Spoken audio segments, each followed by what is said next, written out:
If you have a defective battery on your Dyson V7 or V8, you can easily remove it and replace it with a new battery. There are 3 screws that hold it in place. The first screw is here on the back, on the back side of the handle. It's a Phillips screw. It's small, so you use like a number 1 Phillips head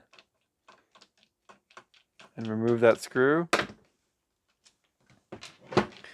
You're going to save those screws. Then there's 2 more screws here on the bottom of the side of the battery near the canister. 1 screw there, 1 screw there.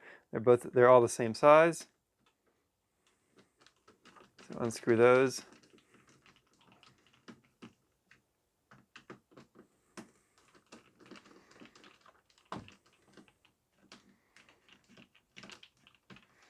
And once those are unscrewed, you can pull the battery out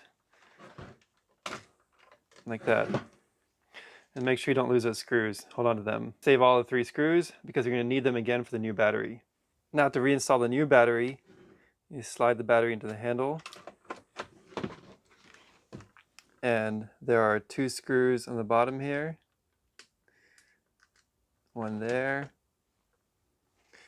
And 1 up here. These are Phillips screws. You tighten with a small Phillips driver. The best thing to do is to turn backwards first until you hear a click. That means it's engaging properly. And then turn clockwise to tighten. So here again, turn backwards until you hear a click. Turn clockwise to tighten. And there's 1 more screw on the back of the handle here. Right there. So you're going to turn backwards so you hear the click, and then turn forward to tighten.